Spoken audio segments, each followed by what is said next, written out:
প্রিয় দর্শক, স্বাগত আজ দুপুরে। আপনাদের সঙ্গে আছি আমি নুজহাত সাওম।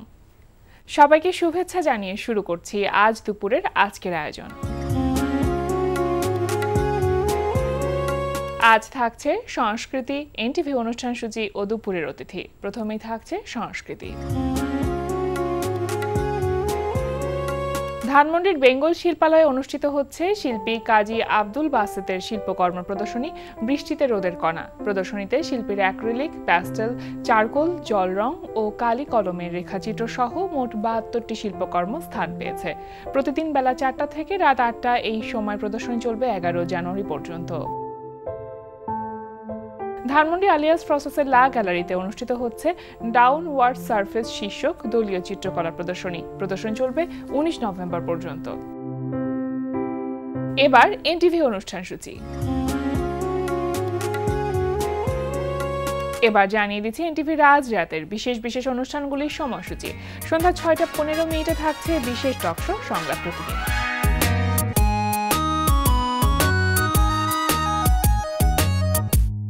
রাত ৮টা ২০ থাকছে ধারাবাহিক নাটক ঘরের শত্রু বিভীষণ। অ্যাক্সিডেন্ট হয়েছিল নাকি?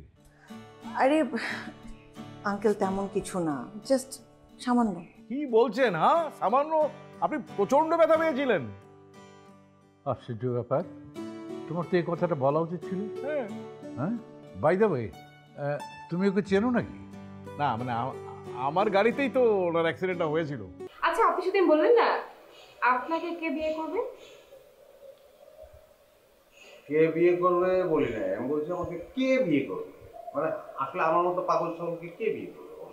কি তো যদি বলি আমি বিয়ে করব?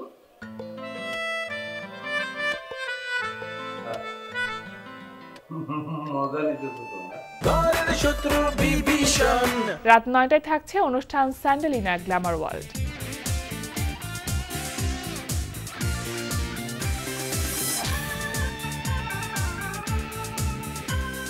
রাত ৯টা ৩০ থাকছে ধারাবাহিক নাটক জোনাকির আলো। তুমি যে ছেলেটার হাতটা ধরেছ, ওই যে সুরজ, ওর হাতটা কখনো ছেড়ো না। ওই ছেলেটা সাংঘাতিক এরকম একটা সৎ ছেলে, হয়তো জীবনে তোমাকে সেরকম আরামায়েশ কিছু দিতে পারবে না, কিন্তু ভালোবাসা দিয়ে তোমার জীবনটা বুঝিয়ে থাকবে। কখনো হাতটা ছেড়ো না। জি আঙ্কেল, আমি সব জানি না সুরজকে বিয়ে করছি। আসলে হয়েছে কি, এই আমার রিং পরানোর টাহায় একটু শর্ট পড়ে গেছে। এই সেদিন না আপনারা টাকা দিলাম, সেই টাকা কি করছেন? তুমি আমারে ধমক দিয়ে কথা বললা। তো ধমক দেবো না তো কি করব? আপনার ভাব দেখে তো মনে হইতেছে আমি টাকার গাছ লাগাইছি এখানে। রাত ১১টা ৩০ সরাসরি সম্প্রচার হবে টক শো এই সময়।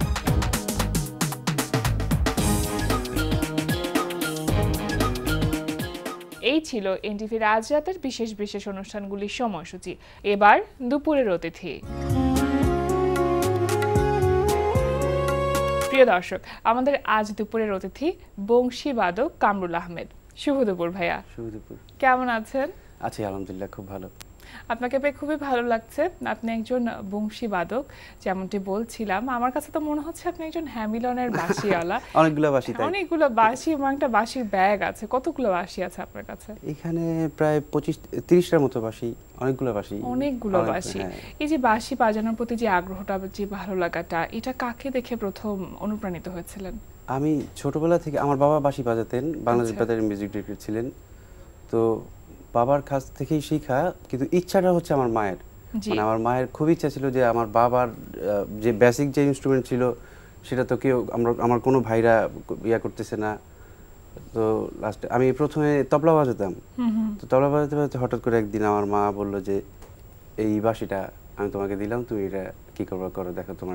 এইভাবে তো মার কাছ থেকেই ওইভাবে অনুপ্রাণিত হয়ে বাঁশি বাজানো। প্রথম কবে মানে বাঁশি বাজিয়েছিলেন? মানে বয়সটা মনে আছে? কত বছর বয়স ছিল? ছোটবেলা থেকেই বাঁশি বাজাই। মানে বয়সটাও ধারণা করা যায় না, এত ছোট? মনে নাই। মানে আমার কাছে তো দেখে মনে হয় বাঁশি বাজানো খুব কঠিন একটা কাজ। যখন প্রথম, খুবই কঠিন, খুবই কঠিন। বাবা তো বাঁশি বাজাতেন, কিন্তু আপনি শিখেছেন কার কাছ থেকে? মূলত আপনার বাবার কাছ থেকেই শেখা। তারপর আমার মামাও খুব বিখ্যাত বাঁশিবাদক ছিলেন বাংলাদেশ ইয়াতে, মিউজিক ইন্ডাস্ট্রিতে। মামার কাছ থেকে শিখলাম। তারপর আমার বাবা আবার ইন্ডিয়াতে আমাদেরকে পাঠালেন 3 ভাইকে, যে তোমরা ইন্ডিয়াতে গিয়ে শিখো। ওইখান থেকে শিখে শিখে শিখে ইন্ডিয়াতে শিখতেছি আমি প্রায় 12-13 বছর হবে এরকম। ও তাহলে তো অনেকগুলো বছর। হ্যাঁ, আপনি মিউজিক ইন্ডাস্ট্রিতেও কাজ করছেন প্রায় 15 বছরের মতো। হ্যাঁ 15 বছরের মতো। তার মধ্যে 12 বছর আপনার শেখা? না, ছোটবেলা থেকেই শেখা। 12 বছর হচ্ছে আমি ইন্ডিয়াতে শিখতেছি, 12-13 বছর মতো হবে ইন্ডিয়াতে আর কি। আপনার ছোটবেলাটা কোথায় কেটেছে? নারায়ণগঞ্জ। আমার বাবার বাড়ি হচ্ছে নারায়ণগঞ্জে। আমি এখন নারায়ণগঞ্জে থাকি। নারায়ণগঞ্জ থেকে এসে ইন্ডাস্ট্রিতে কাজ করি, আবার রাতে চলে যাই, এরকম এইভাবে। আচ্ছা, যখন শো থাকে রাত্রেবেলা? শো তো থাকে প্রতিদিন, কোনো না কোনো কাজ, শো, রেকর্ডিং বা টিভি কোথাও। তো প্রতিদিন আবার সকালে চলে এসে আমি আবার বাংলাদেশ বেতারে একটা চাকরি করি, তো সকালে নরমালি এমনিতে আসতে হয়। তো ওই সুবাদে সারাদিন কাজকর্ম করে আবার রাতে বাড়িতে ফিরি। আচ্ছা, এই যে কাজ করছেন এবং পাশাপাশি বাঁশি বাজাচ্ছেন, এটা একটু কখনো কখনো প্রেশার বলে মনে হয় না, যে একসাথে ব্যালেন্স করাটা একটু কঠিন? প্রেশার বলতে এইটা আসলে আমার কাজ, এইটাই তো আসলে আমার কাজ বলেন, বা এইটা দিয়ে আমার জীবিকা নির্বাহ সবকিছু মিলিয়ে ঝিলিয়ে আসলে এটা আমার করতেই হবে। তো বাঁশি বাজানো তো আমার ছোটবেলা থেকে ভালো লাগার জায়গা, আবার একই সাথে পেশাও। একদম একদম। আপনি তো অনেক ধরনের গানই বাঁশি বাজিয়ে থাকেন, আমাদেরকে আজকে কোনো একটি গানের বাঁশির সুর বাজিয়ে শোনাবেন কি? আমি চেষ্টা করতে পারি। কোন গানটি শুনছি? 2012-তে সম্ভবত আমাদের আরফিন রুমির কম্পোজিশন, শহীদ ভাইয়ার শুভমিতা তখন বাংলাদেশের প্রথম একটা গান করে, মানে এর আগে বাংলাদেশ স্টুডিও হয়তো আসেও নাই। তো বাংলাদেশের প্রথম যে গানটা করে এক জীবন একটা ভিডিও, খুব নাম করা একটা ছিল, খুব সুপারহিট গান ছিল। ওই গানটা তো আমি বাজিয়েছিলাম, তো যদি ওই গানটাই বাজাই। হ্যাঁ, শুনি শুনি।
এই গানটা 2012 সালে ভিডিও খুবই জনপ্রিয় একটা গান ছিল, হ্যাঁ বাংলাদেশে খুব সুপারহিট ছিল গানটা।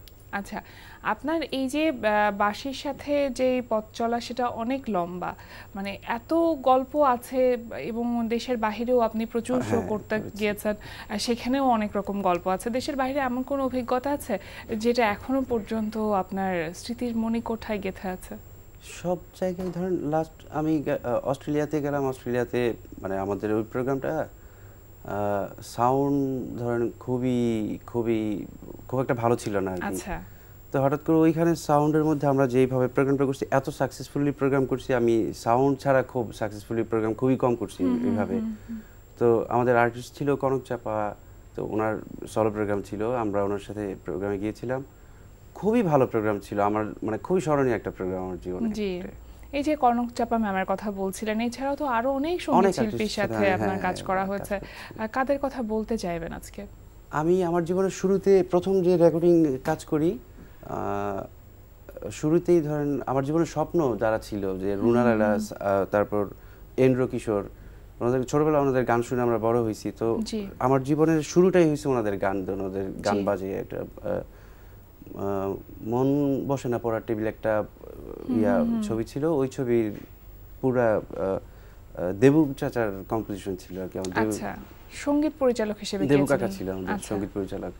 তারপরে ধরেন আস্তে আস্তে আলাউদ্দিন আলী, তারপর আলম খান, আহমেদ ইমতিয়াজ বুলবুল, শেখ সাদি খান, এদের সবার সাথে কাজ করেছি। লাস্ট ধরেন ইমরান পর্যন্ত, যারা এখন পর্যন্ত সঙ্গীত পরিচালনার কাজে ছিলেন, হ্যাঁ, বা আছেন এখনো, নতুনদের সাথেও কাজ করছেন। এই পার্থক্যটা কি বুঝতে পারেন, যে নতুন আর ওনাদের মাঝখানে ইয়া হচ্ছে কি,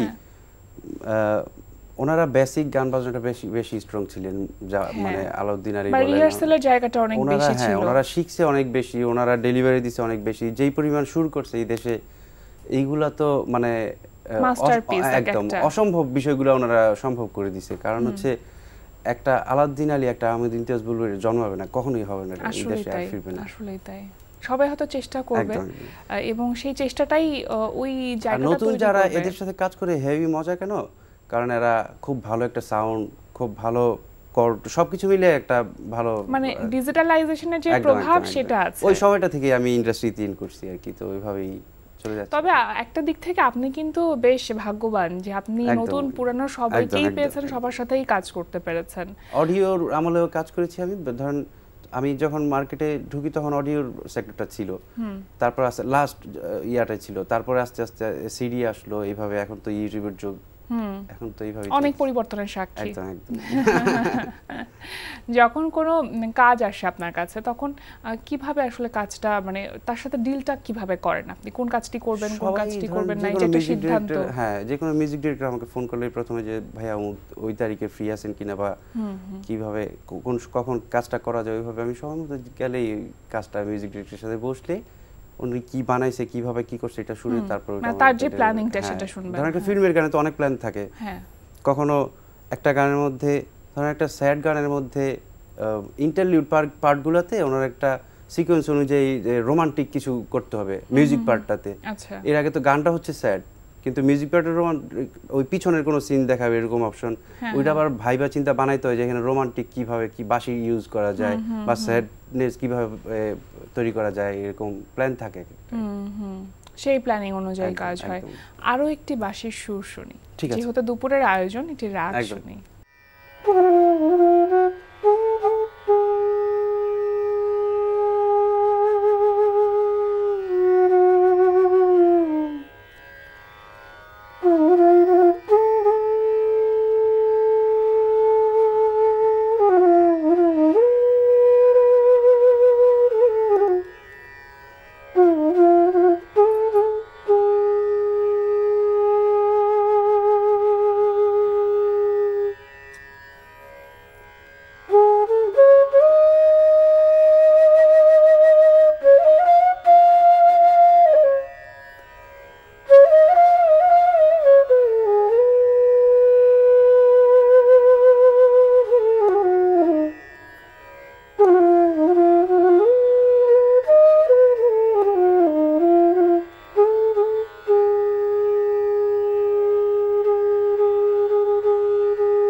বাহ, কি সুন্দর, ভীষণ মুগ্ধতা। সাধারণত এই যে বাঁশি বাজানোর যে চর্চা, সেটা কোন সময়টাতে বেশি করা হয় আপনার, সকালে নাকি রাতে? সবাই সকালে প্র্যাকটিসটা করা ভালো। মানে ধরেন আমরা ছোটবেলা থেকে প্র্যাকটিস করতাম, ভোরবেলা ঘুম থেকে উঠতাম, উঠে তারপর প্র্যাকটিসে বসতাম, প্র্যাকটিসে বসে প্র্যাকটিস করে তারপর সব কাজ, পড়াশোনা হোক, খাওয়া দাওয়া হোক, যাই হোক, সবকিছু হচ্ছে গান মানে বাঁশি প্র্যাকটিসের পরে বা গান বাজানো মানে এই সেক্টরের পরে যায় সবকিছু। আচ্ছা, আপনি যখন বাঁশি বাজানো শুরু করেছেন সেটা অনেক ছোটবেলা, তারপর মিউজিক ইন্ডাস্ট্রিতে আসলেন, কিন্তু এই যে পেশাগতভাবে যে বাঁশিটাকে বাজানো যায় বা এটাও একটা পেশা, এটাকে মনে হয়নি অনেক বড় একটা থ্রেট? মানে আমার দাদা আমার বাবা আমরা সবাই ফ্যামিলি পারিবারিক সূত্রে এই জায়গাটা তৈরি হওয়া, এই জন্যই খুব একটা চাপ নাই আর কি। আমার একজন মিউজিশিয়ান তৈরি হতে কিন্তু অনেক বছর সময় লেগে যায়, মানে সাধনার প্রয়োজন। তাও ধরেন সেটা যদি উপরের কানেকশনটা না থাকে এটা কখনো মিউজিশিয়ান হওয়া আসলে আমার দিক থেকে আমার মনে হয় কখনোই হয় না। কারণ গান বাজনা অন্য বিষয়, এটা নিয়ে অন্যভাবে বলা যাবে না আসলে, এটা আত্মসাধনার মতো। একদম ঠিক। তো সেই জায়গা থেকে একজন মিউজিশিয়ানের মানে আমরা তো দেখি সাধারণত যে যারা গান গায় তাদের অন্যরকম একটা সম্মান থাকে, কিন্তু একজন মিউজিশিয়ান হিসেবে সেই সম্মানটা কি পান মানে যখন যান কাজ করতে? অবশ্যই আমি ওই সম্মানটা নিয়ে, আমরা সবাই ওইভাবেই কাজ করি, কারণ একটা জায়গায় কাজ করতে গেলে আমার যদি ওই গুণটা থাকে আমাকে ওই সম্মানটা অবশ্যই ওইভাবেই নিয়ে আসতে হবে বা ওইভাবেই করতে হবে, না হলে তো সে কখনোই কাজ করতে পারবে না। একটা মানে মিউজিশিয়ান তো ওইরকম না যে সে সম্মান পাবে না, বা এই প্রশ্নটাই ওইভাবে, কারণ একজন মিউজিশিয়ানও কিন্তু শিল্পী। অবশ্যই যিনি গান গাইছেন তিনি যেমন শিল্পী, একজন যিনি বাঁশি বাজাচ্ছেন বা যিনি গিটার প্লে করছেন তিনিও শিল্পী। ক্রিয়েটিভিটি না থাকলে তো সেটা সম্ভব না। এখন তো অনেক বংশীবাদক আছেন, মানে আপনি এখন বাঁশি বাজাচ্ছেন, কিন্তু যখন শুরু করেছিলেন তখন তো এত ছিল না। যখন এই সময়ে এসে এতজনের সাথে থাকে তখন তার একটা কম্পিটিশন ব্যাপারটা কি কাজ করে বা সেই প্রেশারটা কি ফিল করে? বাঁশি বাদক মানে হয়েছে কি, একটা সময় ছিল যে ফোক গান বাজবে বা বাউল গান বা পল্লীগীতি এই টাইপের গানগুলো বাজবে, কিন্তু যখন আমরা ইন্ডাস্ট্রিতে ইন করছি তখন ধরেন একটা ড্রামসের সাথে কিভাবে বাঁশি বাজাইতে হয় বা একটা ওয়েস্টার্ন কম্পোজিশনের সাথে কিভাবে বাঁশি বাজাইতে হয়, এইগুলা পরবর্তীতে আস্তে আস্তে আস্তে আস্তে এস্টাবলিশড হয়েছে। জি, এখন যারা নতুন ধরেন আপনার কাছে কেউ এসে বললো যে আমি বাঁশি বাজানো শিখতে চাই, আপনার তো সেই সময়টা নেই কিন্তু ইচ্ছাটা আছে, মানে আপনি কি এরকম ইচ্ছা আছে? সত্যি অনেক ইচ্ছা আছে, কিন্তু অনেক লোকজনই আসে, অনেকেই ফোন করে ঢাকার বাইরে থেকে, এইখান থেকে, বিদেশ থেকে, সবাই যে আপনি বাঁশি শিখান কিভাবে, কিন্তু আমার তো ওইভাবে আমি সময় পাই না। আমি একেবারেই যতক্ষণ সময় পাই ততক্ষণ তো আমি আমার একটু ঘুমাইতেও হয়, তো ওইভাবে নিজেরও রেস্ট নেওয়ার ব্যাপার আছে। একদম, না হলে তো আমি ব্রেন কাজ না করলে তো আমি আর বাঁশিও বাজাতে পারবো না, কিন্তু ওইরকম সময়টা পাই না। আর একটু বয়স হলে তখন হয়তো আমি ট্রাই করবো এই জিনিসটা। আচ্ছা, এই যে যারা সাধারণত মিউজিশিয়ান থাকে অনেক সময় হয় যে তারা কম্পোজ করছে বা কোনো গানের সুর তৈরি করছে, সেই কাজগুলো কি করা হচ্ছে? আমার সুর করতে খুব ভালো লাগে, খুবই ভালো লাগে, তো কম্পোজিশন টুকটাক করে করছি। আমার বাসায় একটা স্টুডিও আছে ছোট, আমি ওইভাবে করে আস্তে আস্তে কাজ করছি, গুছাচ্ছি নিজেকে। মানে সেটা শিল্পীদের জন্য কাজ করা হচ্ছে? হ্যাঁ, আমি মানে এখনো প্ল্যান করতেছি কাজগুলা কিভাবে কি করতে হয়, এগুলো সব রেডি করতেছি, টুকটাক করে কম্পোজিশন করছি, তো ভবিষ্যতে হয়তো বা ফুল ফেজে নামবো কম্পোজিশন করতে। মানে কাজ তো কাজই, ছোট হোক বা তাই বলে বাঁশি বাজানো ছেড়ে দিব, ছোট বড় কোনো কিছু না, বাঁশি বাজানো যে ছেড়ে দিব তাও না, বাঁশি তো থাকবেই সারা জীবন, এটা আমার কাছে। এমনি সামনেতে কি চিন্তা আছে বা পরিকল্পনা আছে কিনা কোনো? এই কম্পোজিশন করার প্ল্যানটা আমার এই মুহূর্তে আছে মাথায়, যে আমি মিউজিক করব।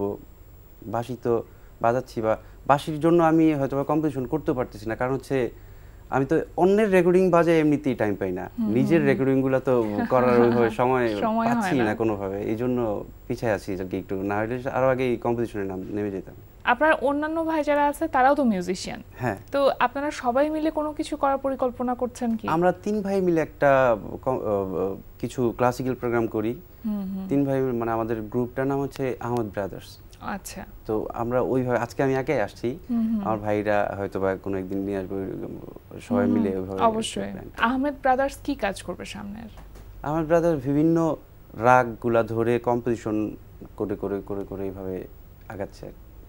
আচ্ছা, ভীষণ ভালো লাগলো কথা বলে, আজকে অনেক কিছু জানা হলো। সবশেষে আপনার আরো একটি বাঁশির সুর আমরা শুনতে চাইবো। আচ্ছা, ঠিক আছে। এবার কোনটা শোনাবেন? ইমরানের একটা গান বাজাই, ওই গানটা আমার বাজানো, মানে না মন। গানটা খুবই হিট ছিল একটা সময়, কি এরকম 7-8 বছর আগে গানটা রিলিজ হয়েছে, খুবই হিট। তারপর লাস্ট সুরঙ্গ মুভিতেও বাজিয়েছে। মানে আমরা তো রেগুলারই কাজ করি, প্রতিদিনই কাজ করি, তো কোথায় কোন গান হিট হয়ে যায় এগুলো আসলে বলা মুশকিল, কারণ অনেকগুলা গান আমি কাজ করা দরকার, কাজ করে যায়। হ্যাঁ, হিট হবে কি হবে না সেটা তো অনেক পরের কথা, এটা উপরওয়ালার হিসাব। এটা আসলে আমি চাইলে একটা গান হিট করতে পারবো না, এটা আসলে সম্ভবই না। সেটাই, অনেক ভালো গানও হিট হয়, আবার অনেক নরমাল গানও হিট হয়ে যায়, এটা বলতে পারে না কেউ ঠিক কি। সেটাই, শুনি।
লাগলো ভাইয়া, অনেক অনেক ধন্যবাদ আমাদের আয়োজনে এসে সময় দেওয়ার জন্য। অনেক ধন্যবাদ আপনাকে, অনেক ধন্যবাদ এনটিভিকেও অনেক ধন্যবাদ আমাকে এখানে আমন্ত্রণ করার জন্য। সত্যি সত্যি আমি খুব খুশি। প্রিয় দর্শক, আমরা চলে এসেছি অনুষ্ঠানের শেষ প্রান্তে। অনুষ্ঠান সম্পর্কে আপনার মতামত জানাতে মেইল করুন আজ দুপুরে @ntvbd.com এ। বিশ্বের যে কোনো প্রান্ত থেকে যে কোনো সময় আজ দুপুরে দেখতে ভিজিট করুন আমাদের পূর্ণাঙ্গ ওয়েব পোর্টাল www.ntvbd.com।